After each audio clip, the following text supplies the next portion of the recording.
John Lewis passes away while Ruth Bader Ginsburg hangs on for dear life. Protesters attempt to take down a 40-foot statue in Chicago. A new job board helps people who have been fired by the outrage mob get jobs once again, and your host issues a retraction. I'm Jay Edgar, and this is Contemporary.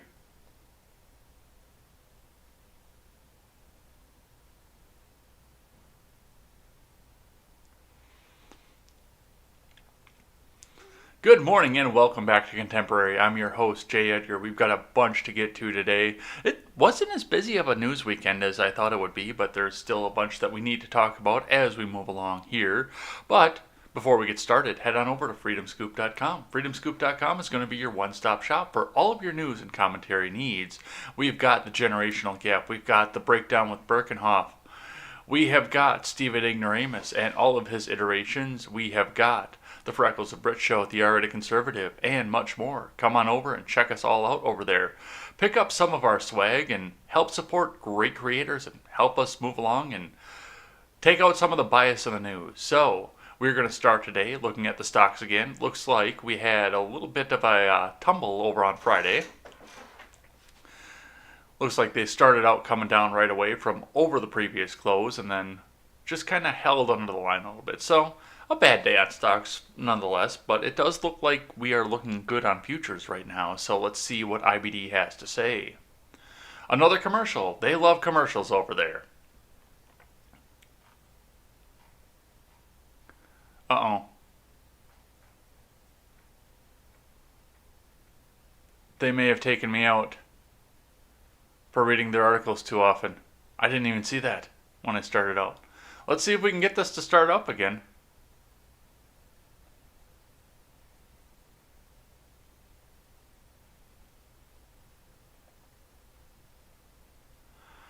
I hope they didn't go subscription based.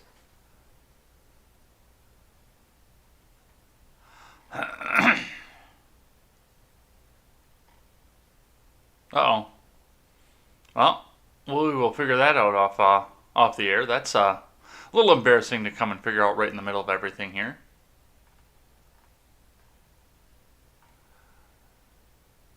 Okay, we'll figure that out later.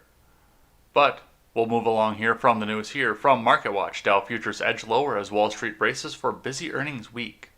From Mark to Cambry. U.S. stocks on Monday pointed to a lower opening as investors brace for a barrage of quarterly results from corporations over the coming days. More than 480 companies are slated to report updates, including a number of prominent technology-related firms. Futures for the Dow Jones Industrial Average were 31 points, or 0.1% lower, at 26,489. Those for the S&P 500 index receded 4.4 points, or 0.1%, at 3209.25. While NASDAQ 100 futures were 2475 points, or 0.2% higher, at 10647.25. On Friday, the Dow Jones Industrial Average finished 2.3% higher. The S&P 500 booked a gain of 1.3%, and the NASDAQ Composite Index lost 1.1%. That's not what the graph just showed me. So I wonder what's going on with there and what they're seeing on that. Because I saw something completely different on that graph. But let's keep going here. What's driving the market? Wall Street is set to kick off a busy week of corporate earnings, which could help determine whether so-called rotation from high-flying technology stocks and into beaten-down cyclicals is sustainable, with coronavirus cases and deaths in this country continuing to reach records over the weekend. North Carolina, Louisiana, Kentucky, reported record infections of COVID-19 of 2,400. 3119 and 979 respectively on Sunday. The Wall Street Journal reported, while Arizona registered a record high death tally of 147 deaths. Meanwhile, Florida, the epicenter of the U.S., reported a nearly 7-day average of 12,000 cases, surging by nearly 30% according to CNBC, citing data compiled by Johns Hopkins University. The escalation of the not-so-deadly pandemic in the U.S. is diminishing hopes for a V-shaped or quick, strong economic recovery from the pandemic, as the virus taxes the public health system of some states and municipalities and forces the reinstallation of measures to limit a more severe outbreak. Shares of AstraZeneca were being closely watched as investors prepare for the release of Phase 1 clinical trial for COVID-19 vaccine candidates being developed by the drug maker and the UK's University of Oxford. The first set of trial data is expected to be published Monday in The Lancet, a British medical journal, according to Reuters. Investors will also parse data from corporations including Microsoft and Intel among a parade of entities that will offer greater insight about the economic outlook as American corporations contend with the worst pandemic in more than 100 years.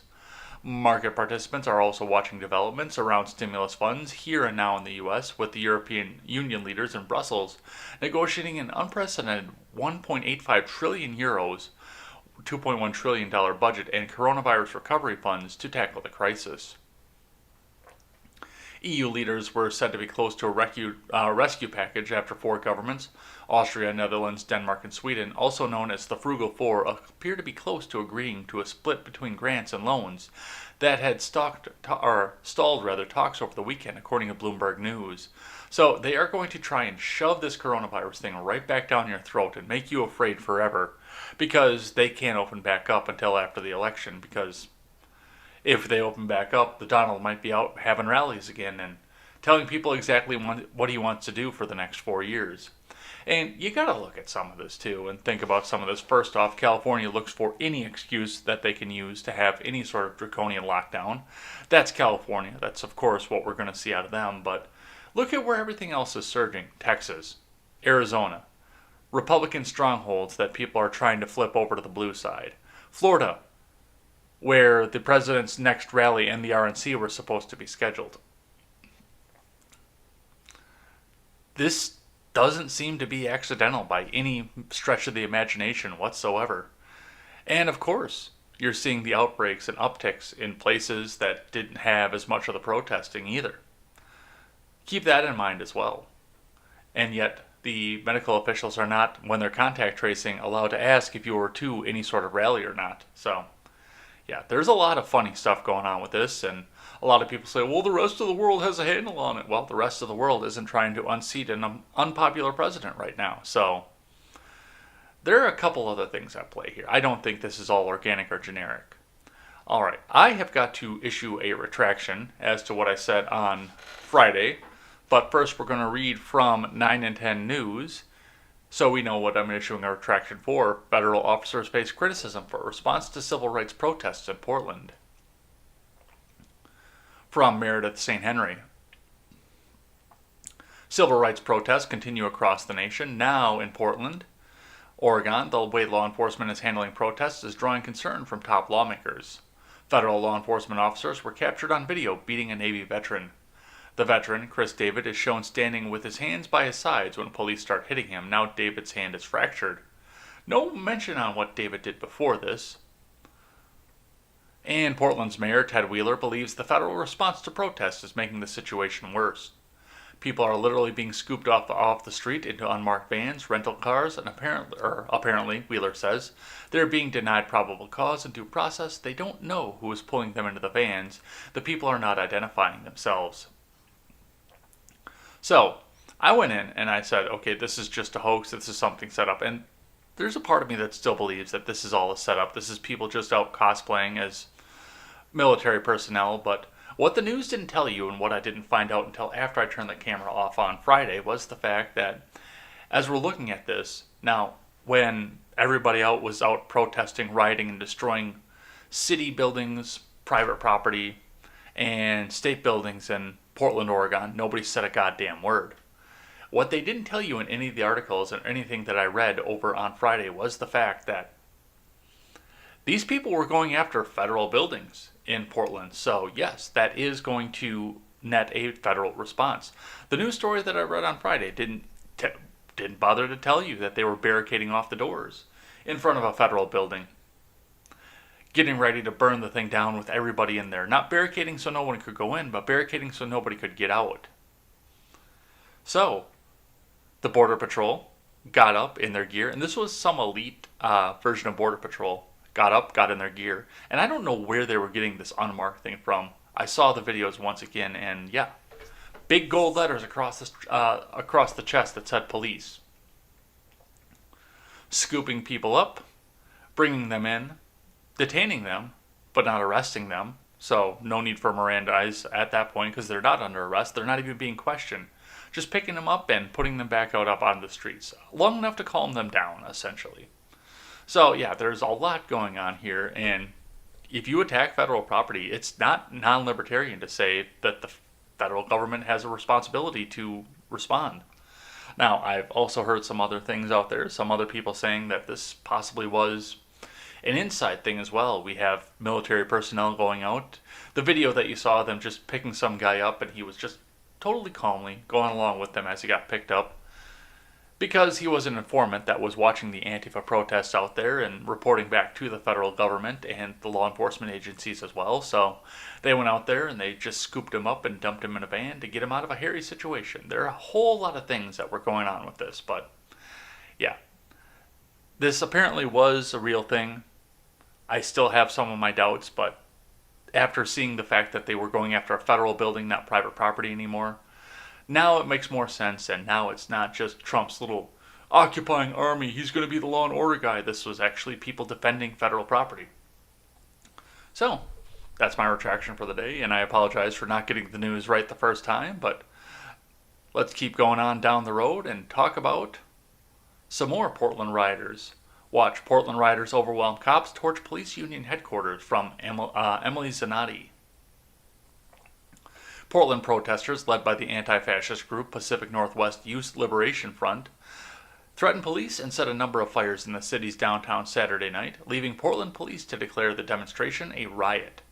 The incident, caught on video by reporters on the scene, marked the 52nd night of unrest in Portland.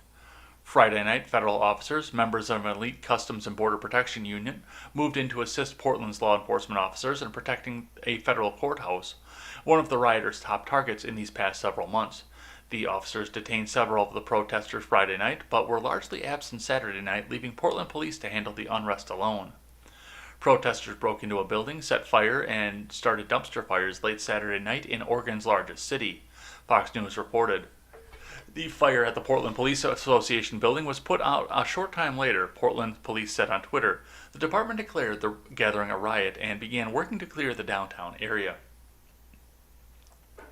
In North Portland, the PNW Youth Liberation Front, an organized group that has been leading demonstrations over the course of the past 2 months, hosted a protest to demand the abolition of Portland Police Bureau and decry violence against people of color. After an evening gathering at Peninsula Park, marchers headed south on Interstate Avenue, stretching out for about 5 blocks, Oregon Live added. The group eventually ended up at the Portland Police Union headquarters. They then began tipping dumpsters to form a barricade for themselves as they attacked the building. 2 of the dumpsters were set on fire, and protesters who breached the building eventually set 2 small fires inside. By 10:45, Portland Police Department declared the incident a riot. Around 11:15 p.m., police began pressing protesters to the east. Most protesters did not resist. Police took multiple people into custody, Oregon Live reported. Video of the protests and subsequent fires made it onto social media quickly. So, yeah, they're going after the federal property, and I mean, this is no longer a state of Oregon or a city of Portland issue once they start going after that federal courthouse, and the federal government has the right to defend their own property. Now, if you don't like that and you want to make it more libertarian so that, oh, well, the federal government can't step in for anything, well, then pass an amendment to make it illegal for the federal government to own any land. Problem solved. Then that does go back to become a states' rights issue, but then we will get to see these rioters go and burn down the rest of the state. So, yeah, absolutely. All right, let's keep going on in here into some of the bigger news of the day.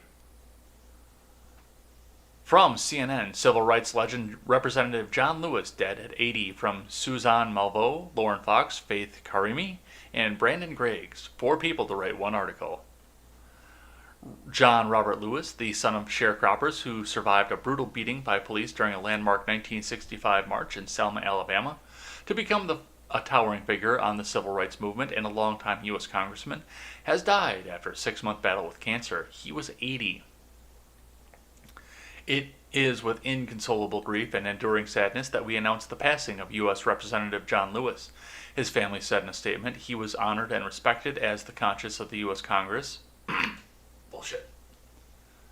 and an icon of American history, but we knew him as a loving father and a brother. He was a stalwart champion in the ongoing struggle to demand respect for the dignity and worth of every human being. He dedicated his entire life to nonviolent activism and was an outspoken advocate in the struggle for equal justice in America. He will be deeply missed. Lewis died on the same day as the civil rights leader, the Reverend Cordy Tyndall, C.T. Vivian, who was 95. The dual deaths of the civil rights icons come as the nation is still grappling with racial upheaval that's mostly engineered by the people in the government in the wake of the death of George Floyd and the subsequent Black Lives Matter protests that have swept the nation. It's another heartbreak in a year filled with them as America mourns the death of nearly 140,000 Americans from or associated with COVID-19 and struggles to bring the virus under control. Citation needed, please. House Speaker Nancy Pelosi announced his death in a statement. Today, America mourns the death of the greatest heroes of American history, Congressman John Lewis, the conscience of the Congress, the California Democrat said. Lewis had vowed to fight the disease after announcing in late December of 2019 he had been diagnosed with stage 4 pancreatic cancer, which was discovered as a result of a routine medical visit and subsequent testing. I have been in some kind of fight for freedom, equality, basic human rights for nearly my entire life. I've never faced quite a fight like this one. I have now, he said in a statement at the time. Lewis, a Democrat who has served as U.S. Representative for Georgia's 5th for more than 3 decades, was widely seen as a moral conscience of Congress because of his decades-long embodiment of nonviolent fight for civil rights. His passionate oratory was backed by a long record of action that included, by his count, more than 40 arrests while demonstrating against racial and social injustice. And civil rights are a good thing, absolutely. And we need to do more in the country to make sure that they are maintained. But as he aged, Lewis became less of an activist and more of the swamp, more of the member of the system, and more of what was going in there, making sure that the system kept in place what the government had been trying to keep in place since the end of the Civil War. So there's a lot of give and take that goes along with John Lewis. Now, of course, my heart goes out to him and his passing and his family. And we did, on all accounts, lose an icon. Absolutely. He's been there for 30 years. An icon to why we need term limits, obviously, but I mean, he's been in this. He's been alongside of this. I have a lot of mixed feelings about John Lewis. I really do. First off, yeah, he was a champion of civil rights. Absolutely. He was right up there with King. But he was a part of the system, so which way we want to take it, it'll depend on you. I've got mixed feelings. But so do some of the mainstream news outlets, including Marco Rubio from The Washington Post, archived through archive.today. Marco Rubio, Dan Sullivan paid tribute to John Lewis using the photo of a different black congressman. From Colby Itkowitz. Like many of their colleagues, GOP Senators Marco Rubio and Dan Sullivan posted tributes to Representative John Lewis on Saturday and aimed to include photos of themselves with the civil rights icon who died Friday. Rubio even made the image his Twitter profile picture. There was just one problem. The photos they each posted were of Representative Elijah E. Cummings, who died in October. It was an honor to know and be blessed with the opportunity to serve in Congress with John Lewis, a genuine historic American hero, Rubio tweeted, with the photo of himself and Cummings. It was an honor to have served alongside John for a small portion of his impressive career of service, and to have joined him at the opening of the Smithsonian National Museum of African American History and Culture. Years-long effort by the congressman, Sullivan wrote on a Facebook, with the photo of himself and Cummings outside the museum. The response on Twitter was a mix of anger and ridicule, with many users posting photos of the various white Republican congressmen and labeling them Rubio, whose blunder happened first. Others chided the senators for the faux pas of mixing up the two people of color, especially given that they had interacted with the both of them in person. Rubio and Sullivan weren't the first to mix up the two men. It happened so often that Lewis even mentioned it in a tribute to Cummings on the House floor after his death. Sometimes people would confuse us and say, "Hello, Elijah," to me, or "Hello, John Lewis," to him, Lewis said, and we would joke about it, we would laugh about it. So, of course, the internet online mob had to go up and go after the two of them for making this big thing happen and making this big faux pas. And it was a faux pas. I will say that. If you are going to, especially if you're in that much of the public light like Marco Rubio is, if you're going to make that kind of a post, make sure you have the right person in there, especially in this environment. Twitter and social media are going to ridicule you, and I mean, this is going to be forgotten in a couple weeks anyway, because something else is going to pop up in the news to try and keep us from paying attention to Tara Reid. But up on top of this just, yeah, especially if you've got that public of a profile, just make sure you've got the right guy in the picture, because they are looking for anything they can use to go up against the GOP right now. And that is going to be just one of the things that's going to jump alongside of it. All right, let's keep going here. Couple more about John Lewis here from Newsweek. Florida governor refuses to answer question about John Lewis's death, from Matt Keeley. At a Saturday press conference, Republican Governor Ron DeSantis of Florida refused to answer questions about civil rights leader John Lewis' death. We saw last night that Congressman John Lewis passed away. He's a civil rights icon.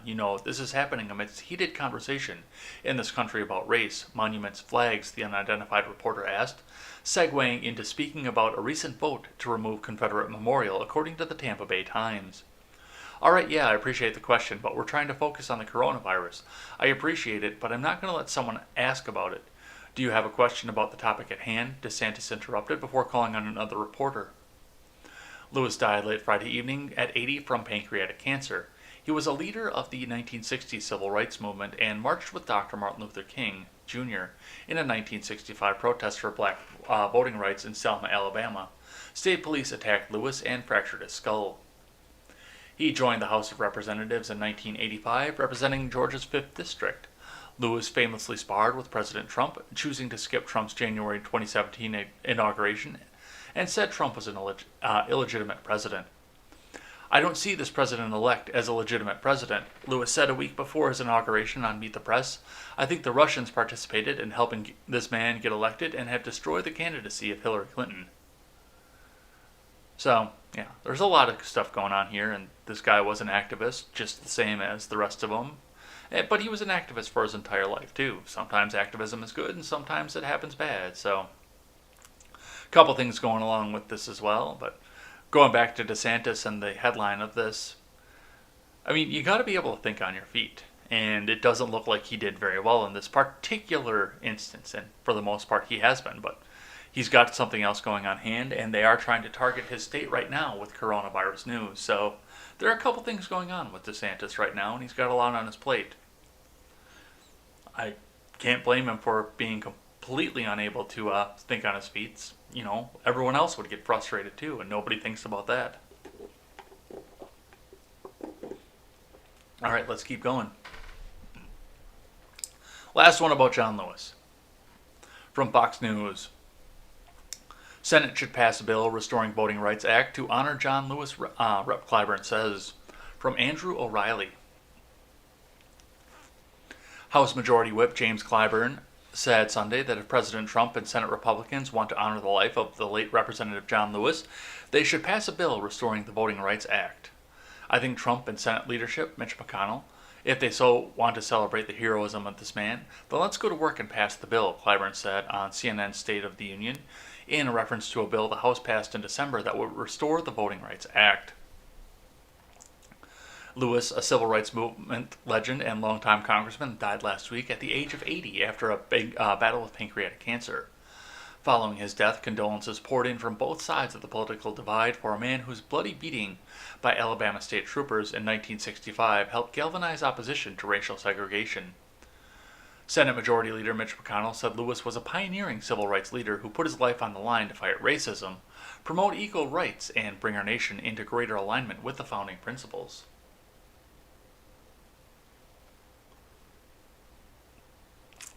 Clyburn argued on Sunday that the bill the House passed in December is laid out in the way that the Supreme Court asked us to, in its 2013 Shelby County versus Holder decision that invalidated a key portion of the Voting Rights Act of 1965. If the president were to sign that, then I think that's what we'll do to honor John, he said. It should be the John R. Lewis Voting Rights Act of 2020. Wow, I am having a struggle session at reading today. That's the way to do it. Words may be powerful, but deeds are lasting. If signed into law, the bill would amend the 1965 law to impose new obligation on states and local jurisdictions, essentially reversing a 2013 Supreme Court decision that tossed out a pre-clearance provision that determined which jurisdictions needed federal oversights of elections. The bill was approved 228 to 187 with just one Republican, Pennsylvania Rep. Brian Fitzpatrick, joining the Democrats in voting to approve this legislation. Lewis announced the tally in a sign of importance Democrat leaders placed on the measure. So, yeah, there's a couple things going on with this, and I do remember reporting on the Voting Rights Act last year when it all happened, which was 10,000 years ago in coronavirus time. But yes, the Voting Rights Act definitely, and it was overturned in 2013. But what it does, essentially, is it federalizes elections. It's got a provision in there for national voter ID barring, and it makes sure that the federal government takes over elections that they see as troubling for their cause. So, yes, no better time to stand on the grave of your fellow colleague than to run out and go out and try and get a bill passed that would essentially eliminate Republican leadership in the federal government for a very, very long time. So yeah, absolutely. Don't let anything go to waste. Don't let a good crisis go to waste, and don't let it go to waste, and don't let a good tragedy go to waste. All right. Speaking of people who are older than dirt and still hanging on, we read now from CNN, Ruth Bader Ginsburg announces cancer recurrence will remain on the Supreme Court. From Dan Berman. Justice Ruth Bader Ginsburg said Friday she is undergoing chemotherapy to treat a recurrence of cancer. The treatment is yielding positive results, the 87-year-old liberal justice said in a statement, adding that she remains fully able to continue in her post. Owing to her age and long medical history, Ginsburg's health is the subject of widespread interest given her status as a liberal icon. The prospect that President Trump could name a third justice to the Supreme Court would also be a major election issue. Earlier this week, Ginsburg was treated at Johns Hopkins Hospital in Baltimore after having a fever and chills and undergoing endoscopic procedure to clean out a bile duct stent that was placed last August, the court said at the time. Ginsburg said her cancer treatment is unrelated to this week's incident. Ginsburg was also in the hospital in early May. At the time, she participated in oral arguments from her hospital bed, asking questions in a case concerning Obamacare's so-called contraceptive mandate. Friday's statement indicates the pancreatic cancer Ginsburg was treated for in 2009 has returned again, this time in her liver, and that she has tried one of the new immunotherapies for cancer, but it failed to shrink the tumors. It is not liver cancer. Gemcitabine is a standard chemotherapy treatment that is a mainstay for pancreatic cancer that has spread. Ginsburg has had several bouts with cancer. She has radiation therapy for the pancreatic cancer in 2019 and had some tumors taken out of a lung in 2018. She had colon cancer in 1999. All right, and there are some points here where you just need to step in and say, okay, it's time. And this is one of those. This woman claims that she can still live fully up to her duties as the Supreme Court. And I have to wonder which staffer is actually doing her duties in the Supreme Court right now, because there is no way in hell it's her. There comes a time where it comes time to look up and say, okay, Grandma, it's time to step down. It's time to go on. Spend some time with your family. You've done enough. You've done enough activism. It's time to go and step down and just go spend some time. But no, she is going to hang on forever.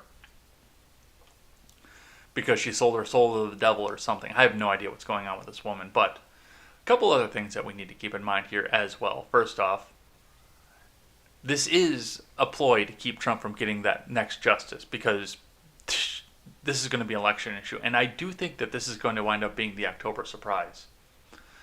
I legitimately think that she's either going to pass away in October or September maybe, or step down entirely and say that's what it is. Because think of the election issue that you're going to get out of this. Number two, you are going to see the country burn. You think the riots that we saw over George Floyd were something? They were nothing compared to what we are going to see if Ginsburg retires from the bench or dies before Trump is out of office. You are going to see this country in flames because Trump might put somebody up who's going to throw the red robes on everybody. He's going to be the evil dictator that we all thought he was going to be. And Ruth Bader Ginsburg is the only person that's standing in his way. Well, a couple things to think about as well on that. If Ruth Bader Ginsburg steps down, that means that it's time for them to come out and make the attack ads to say, well, you don't want President Trump to get another Supreme Court justice, do you? And we have to have the Senate so we can get our pure of heart activist that is completely impartial up on the Supreme Court. Otherwise, they're just going to block whoever Joe Biden puts up. So, yeah, there's a lot of things going on here. And, yeah, I really think that this election is going to, whether she steps down or not, or whether she dies or not, this whole election is going to revolve around, once we get to that point and it gets right down to the wire, it's going to revolve around this woman right here. This ancient woman right here, who apparently can still do planks. All right, let's keep going here. Speaking of election results, from the New York Post, from Tamara Lapin, Trump won't say whether he'll accept 2020 election results. And I actually have a video of him saying just that, but we'll listen to this first. President Trump on Sunday declined to say whether he will accept the results of the 2020 election, adding that he will have to see. The president also claimed without evidence that mail-in voting is going to rig the election during an interview aired on Fox News Sunday. In response, Fox News host Chris Wallace asked, "Are you suggesting that you might not accept the results of the election?" "No, I'll have to see," Trump replied before saying it was Hillary Clinton who never accepted her 2016 loss and looks like a fool. "But can you give me a direct answer that you'll accept the election?" Wallace pushed. Trump responded that, "I have to see. Look, I have to see. No, I'm not going to just say yes. I'm not going to say no, and I didn't last time either," he added, referring to being asked the same question in the 2016 election. During a wide-ranging sit-down, Wallace debuted the results of Fox News' latest national poll, which showed Democratic presidential candidate Joe Biden leading Trump by 8 points. The commander-in-chief downplayed the findings as fake polls. "First of all, I'm not losing because they're fake polls. They were fake in 2016, and now they're even more fake." Later in the interview, Trump was asked whether he was a good loser generally. "I'm not a good loser. I don't like to lose. I don't lose too often. I don't like to lose," Trump responded. So he's pretty confident going into this, and I don't know. I do still want to go into the election feeling like you're 10 points down, but that is going to be the danger. Is I don't know who is going to accept the results of the election and who isn't. Because, just like he said, Hillary didn't accept the results of the election, even though it was the Donald that was posed the question. Hillary never was. But let's hear what they actually had to say off of this. So let me go over here and get your ears on, and we will have a listen.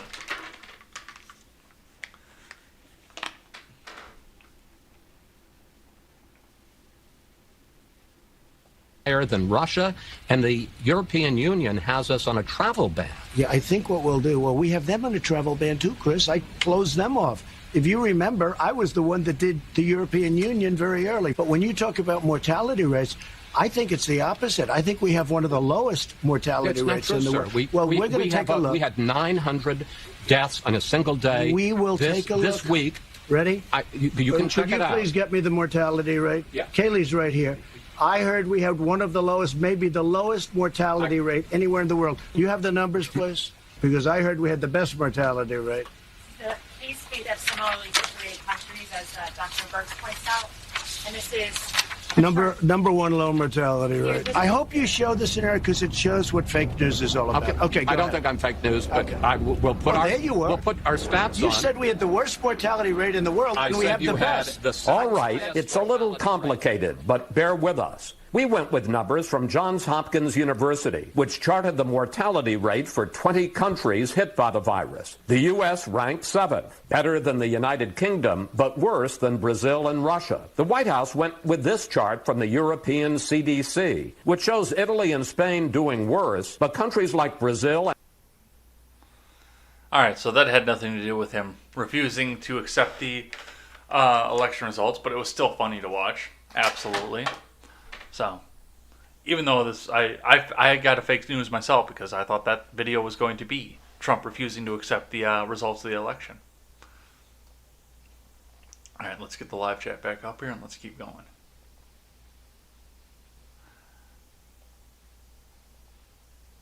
All right, let's go back and talk a little bit more about the riots and the protests here. From Fox News, Seattle rioters seen damaging, looting stores. Police say fire sparked a precinct officer hospitalized from Bradford Pets. At least 2 people were arrested in Seattle, and a police officer is in the hospital Sunday after a march through downtown devolved into property damage and looting, police said. Police said Sunday evening the demonstrators had broken out several windows of the East Precinct and threw a device into the lobby that ignited a small fire. The fire was later extinguished and no injuries were reported, police said.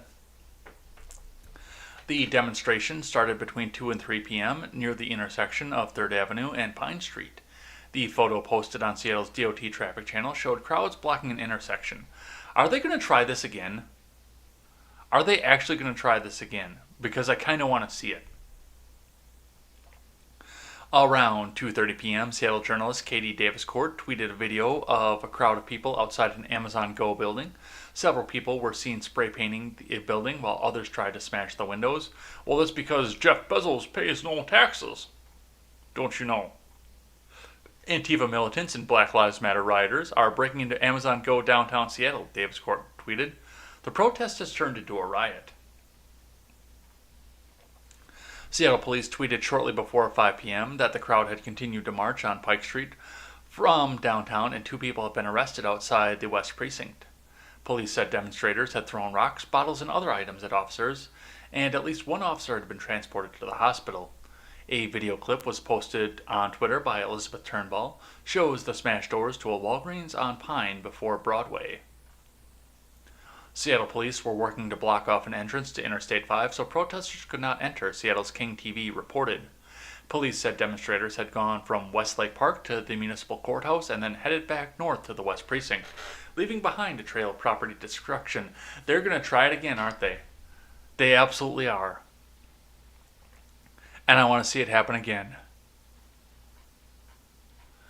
So we've got, more news coming out of Seattle, and we'll see what happens with this. See if the police come in, if Durkin comes in and actually shuts it down this time, or if she gets recalled and the next mayor comes in and lets them destroy the city, which is a beautiful city. Or if they keep trying to bait Trump up into it. Who knows? We will see. Out of Chicago, though, from WGN 9, large protest erupts at Christopher Columbus statue in Grant Park. A large protest erupted at the Christopher Columbus statue in Grant Park on Friday night. Officers were hit by fireworks and other items as they guarded the statue. Chicago police said 18 officers were injured and 12 protesters have been taken into custody. The protest started nearing Buckingham Fountain and marched south. Protesters... I'm not going to read the tweet, I'm sorry.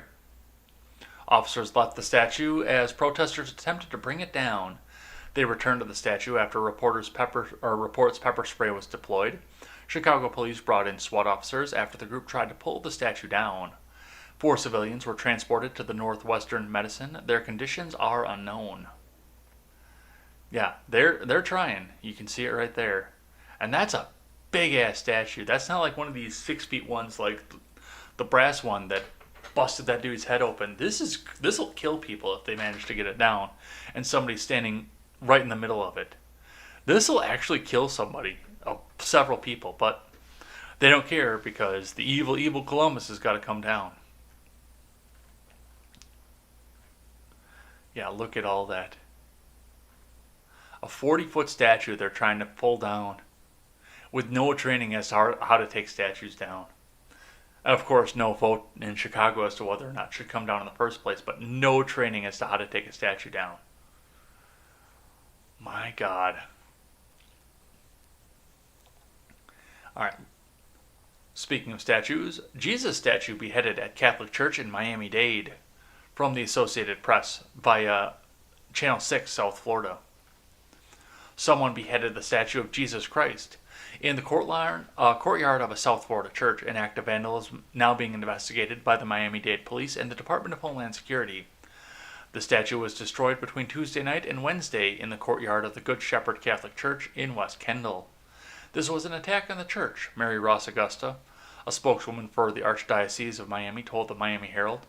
This is not only private property, it is sacred property. The statue's head was found on the ground just before 8 a.m. on Wednesday, she said. This is not something you can trip over and say, "Oh, sorry," she said. Someone did this intentionally. She said surveillance video had been handed over to the police. People find peace at these types of places, especially during these times, police spokesman Argemis Colomb told the newspaper. We want to ensure the community that the MDPD will look into the matter so people can continue to feel safe. Man, if you want a war in this country, you're going right down the edge of it. And I don't know what I know that Sean King is out there running his mouth telling us, everybody, that Jesus Christ is racist. And we saw when we did the last episode of Ed's World with Stephen Ignoramus. We watched that video of the guy coming in and saying, with the bullhorn, "Whoa, Jesus was a real person. His name was Horus, and he was plagiarized from the ancient Egyptians. And I got a bet. And that's a nice shirt. Thank you." So, yeah, if you want to incite a war against people, and think about what you're doing off of this, no matter what the color of the skin of the person that's standing on the statue is, which it looks pretty fucking gray to me when you look at this. If you go out and look at this, the more religious communities in this country right now are not the white people, as much as they're trying to come out and tell you that Christianity is just a white supremacy religion. If you really look down the demographics, the most religious, the Pentecostal, the Baptist, especially the fire and brimstone types in this country, are black or Hispanic. Especially in some of these communities. I mean, once again, you wouldn't believe it from what the news is telling you, but especially on the Pentecostal faith, it's a very black religion. And I cannot understand the idea of trying to topple that statue and behead the statue of Jesus in these trying times. That would be the one that I would be trying my hardest to keep up, but that's because it unifies people. And I do think that we're getting to the point that they don't want people unified anymore, because once they start getting divided, that means that the order is broken down and they can install the people to be dictators that they want to be dictators. So, yeah, this is not good stuff. Let's keep going, though. Oh, I found this interesting. This isn't exactly news. I just ran across this right before the show and I wanted to throw it in here. From the New York Post, from Michael Goodwin, the family that owns the New York Times were slaveholders. It's far worse than I thought. In addition to the many links between the family that owns the New York Times and the Civil War Confederacy, new evidence shows that members of the extended family were slaveholders. Last Sunday, I recounted that Bertha Levy Ox, the mother of the Times patriarch Adolph S. Ox, supported the South in slavery. She was caught smuggling medicine to the Confederates in baby carriage, and her brother Oscar joined the rebel army. I have since learned that according to a family history, Oscar Levy fought alongside the two Mississippi cousins, meaning that at least 3 members of Bertha's family fought for the secession. Adolph Ox's own Southern sympathies were reflected in the content of the Chattanooga Times, the first newspaper he owned, and then the New York Times. The latter published an editorial in 1900 saying the Democratic Party, which Ox supported, may justly insist that the evils of Negro suffrage were wantonly inflicted on them. 6 years later, the Times published a glowing profile of Confederate President Jefferson Davis on the 100th anniversary of his birth. calling him the greatest Southern leader. Ox reportedly made contributions to rebel memorials, including $1,000 to the enormous stone monument or mountain memorial in Georgia that celebrates Davis, Robert E. Lee, and Stonewall Jackson. He made the donation in 1924 so his mother, who died 16 years earlier, could be on the founder's roll, adding in a letter that Robert E. Lee was her idol. In the years before his death in 1931, Ox's brother George was simultaneously an officer of the New York Times Company and a leader in the New York chapter of the Sons of Confederate Veterans. All that would be bad enough given the same family still owns the Times and allows it to become the leader in the movement to demonize America's founding and rewrite history to put slavery at its core.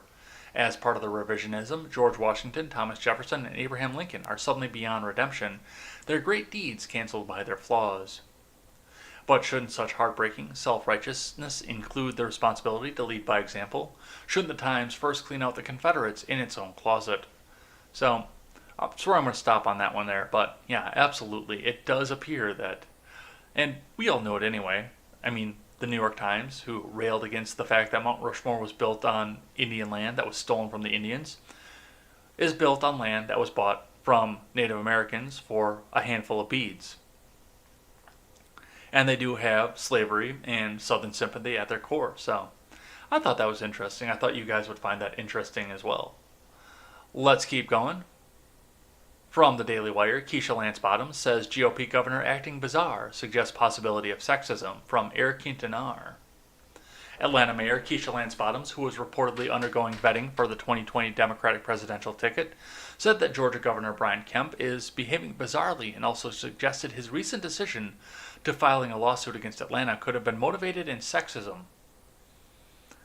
What were the other ones motivated in? The governor has done many things as of late and has said many things as of late that, quite frankly, are simply bizarre, Bottoms told CBS News on Sunday. As previously highlighted by, the Daily Caller, he filed a 124-plus page lawsuit against me this week calling for an emergency injunction to stop me from speaking about his orders. This blame claim is most unusual. There were other cities in our state who instituted mask mandates that he did not push back against them. I don't know if it's because perhaps they were led by men or if it's perhaps because of the demographic in the city of Atlanta, said Bottoms, using a vague term to suggest the race, age, or income level of the people of Atlanta could also be a factor. As the Daily Wire previously reported, Kemp filed a lawsuit against Atlanta last week in order to prevent Bottoms from enforcing the city's mask mandate.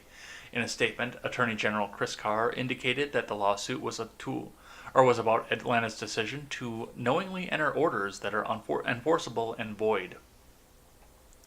And like I said, right from the beginning, this was a bad idea, and now they're going to go and use it to weaponize it against him and the rest of the GOP.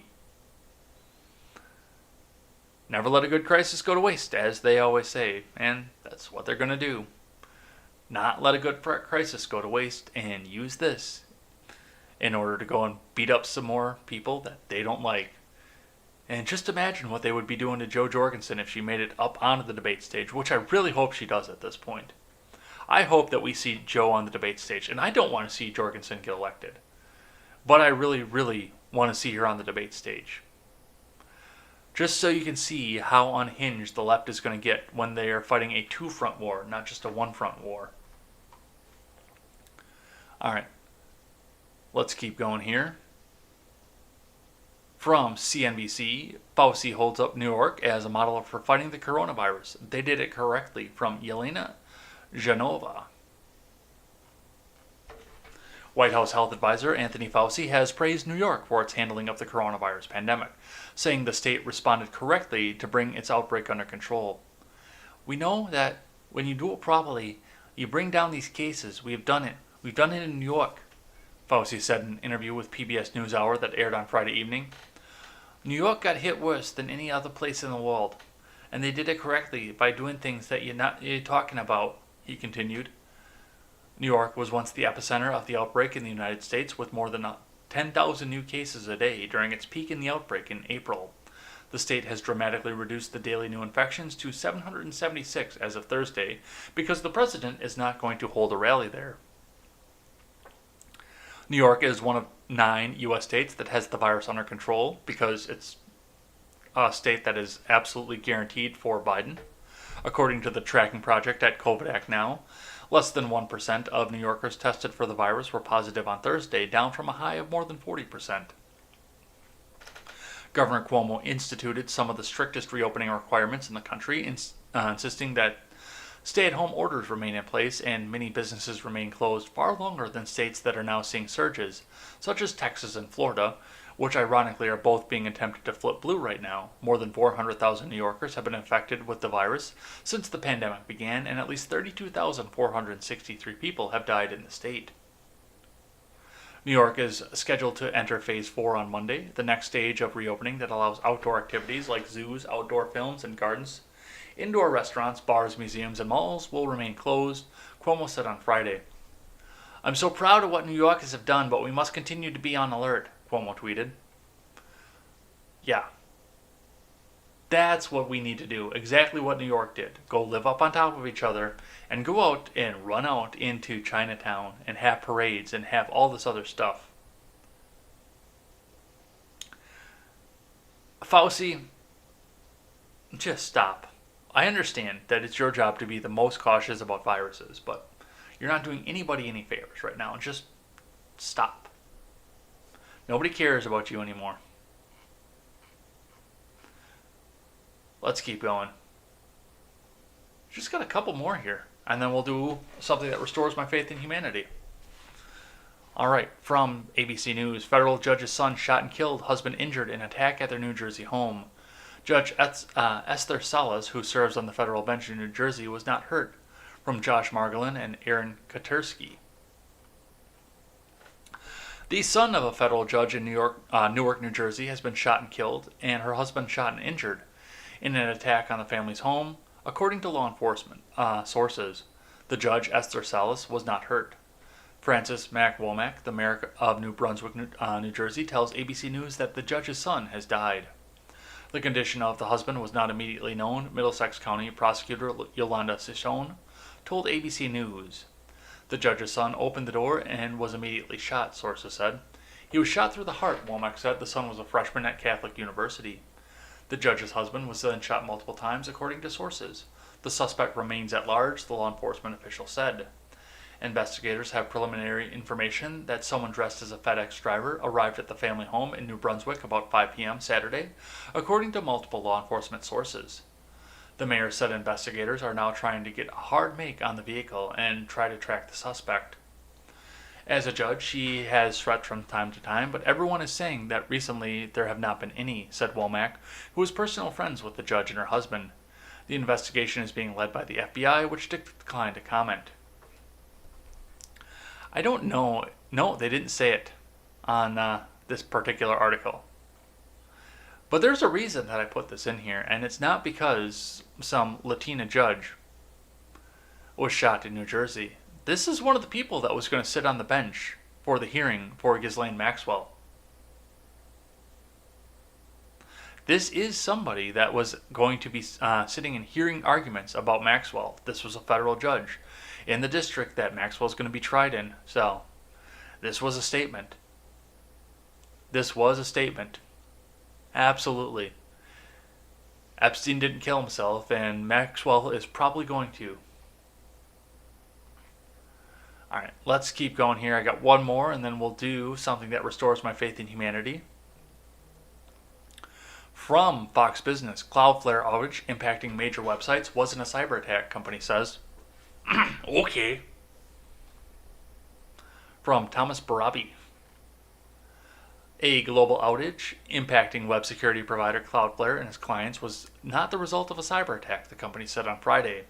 Countless prominent websites and services were knocked offline for an extended period of Friday afternoon. Cloudflare coordinates traffic and provides cybersecurity for millions of web properties. This afternoon, we saw an outage across some parts of our network, Cloudflare said in its blog post addressing the situation. It was not as a result of an attack. It appears a router on our global backbone announced bad routes and caused some portions of the network to not be available. We believe we have addressed the root cause and are monitoring systems for stability now. The sweeping outage had prompted social media users to speculate about a coordinated cyber attack, such as a distributed denial of service, more commonly known as a DDoS. Impacted websites included news outlet Politico, online marketplace Shopify, social media platform Discord, and popular online video game League of Legends. Cloudflare CEO Matthew Prince provided further detail about the situation in a series of tweets. It appears that a router in Atlanta had an error that caused bad routes across our backbone. Prince wrote, "You'd think you'd have something else in place from that, to take care of that. Because that seemed, you saw a lot of stuff go down over this thing and people took notice of it.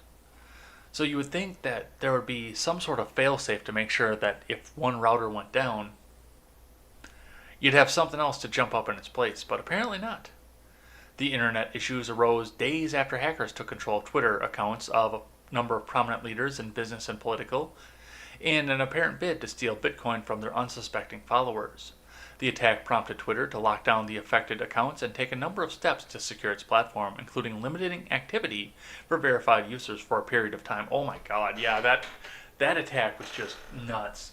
And we found out a lot about what's going on with Twitter and the fact that they can shadow ban people and how they shadow ban people, and the access that they have to everything.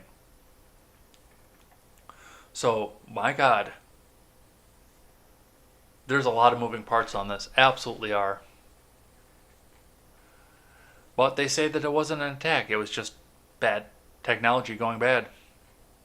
But yeah, I did see it too. I was trying to get onto Discord on Friday afternoon, and it just kept going into, lost its signal, and I thought maybe my IP, or not my IP, but my tech department at work had blocked Discord.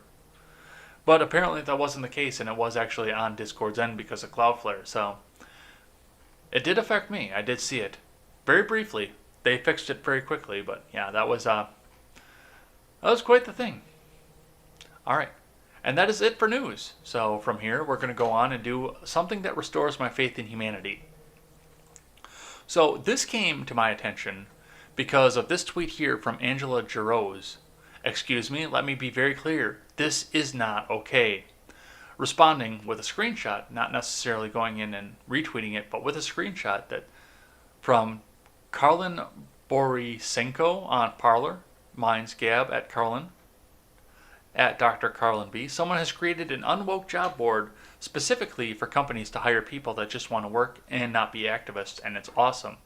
So this woman got ratioed to fuck, as you can see down on here, and a lot of us made her famous by jumping on this and retweeting this out there so everybody could go out and get a turn. I have no regrets for the fact that I did that, because everybody gets a turn on this. But this is not what restores my faith in humanity. What restores my faith in humanity is the job board itself. So we'll drop off of this here. Thank you, Angela Giroz, for doing this and bringing this up to my attention. So the website is unwoke.hr. I hope that everybody goes and checks it out, and I will be posting a link to it on the Discord in a dedicated channel. So if you guys know anybody that needs to get in there, get them in the Discord so they can come and see this, find it, and go out and onto this. Hire thinkers, not activists. Hire courageous, free-thinking, and freedom-loving individuals, not ideologues whose only agenda is to weaponize your brand and business to further a radical cause, just like we saw with Postmodern Jukebox last week. You can create a resume there. You've got a spot here for employers, which I'll be looking into a little bit later here. But there's an update from the creators of Unwoke, and this, because I was going to report on this no matter what, I actually had the tweet up, getting ready to go and read it, but I looked into it right before I went live, right before I went out of the show. And I read this statement, and this was, as soon as I read this statement, was what made this the thing that restores my faith in humanity. An update from the creators of Unwoke, to whom it may concern. "We understand that a very small but loud group of people have taken serious offense by the Unwoke platform. We don't care. We'd find it jaw-dropping that so many people in that particular line of work, destruction, have been shouting for years about establishment hiring process where the ethnicity of a person is masked. Now, when we've created it, their heads suddenly explode because of how racist it is. It makes one wonder how dedicated to their principles they really are." Rhetorical question. To Vice Media. "Please remove your statements linking us to white supremacists, calling us dumb and deserving of being trolled to death. Fail to do so, we'll have a nice defamation suit coming your way very soon. Trust us, serving you would be an absolute joy. To our users, thank you for the unimaginable level of support. The amount of love letters are in the thousands, and we're working diligently to reply to each and every one of you. Some people out there, including some media outlets, would like to have you believe that we've had a rocky start. We not only disagree, the whole notion is blatantly false. First of all, we weren't hacked, we were XSS attacked. Secondly, the email leak wasn't really a leak. We built the entire Unwoke platform over a weekend to see if the concept like this would stick. So of course, there were flaws, but trolls did us a favor by exposing our vulnerabilities. Then they put their findings on social media so we could fix everything immediately. Just brilliant work there. Free lunch as far as we're concerned. So stay tuned. A lot of new and exciting updates are coming very soon. What have we learned? Nothing. It only confirms what we already knew. That the people shouting are incapable of creation and only capable of destruction, and that the platform like Unwoke is desperately needed and desperately feared by the same people who seek to destroy it. Is the platform secure? Unequivocally, yes. Regards, the creators of Unwoke. So, and this is awesome. The fact of the matter is, people need to go to work. And that has been what the left has been attacking people on for years. And then they get pissed off when you go back and do the same thing back to them. But if you throw an opinion up there that they don't like online, that's the first thing they do is run out and try and dox you. Candace Owens was big on this, and she still is, of course, but she was big on this at the time when she was on the left, and even when she was on the right. If you express an opinion that she doesn't like, she's going to find out who you are, where you work. She's going to send the mob to your house, and she's going to make sure that you get fired from your job. They brag about this online, the fact that they do this. They put up the pictures that says, oh, this person no longer works here. And it's where cancel culture came from. And we have somebody down in the field, the people at Unwoke, who are working hard to make sure that we indeed bypass cancel culture and get the best people into the jobs that they're the best at.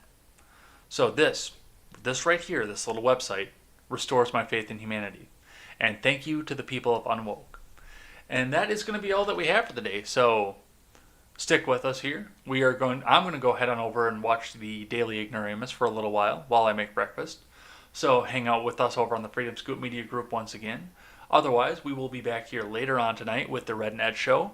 Make sure you're there and go ahead and check that out. Or we'll be back here tomorrow with more Contemporary. Until then, I'm Jay Edgar, and this is Contemporary. Take care.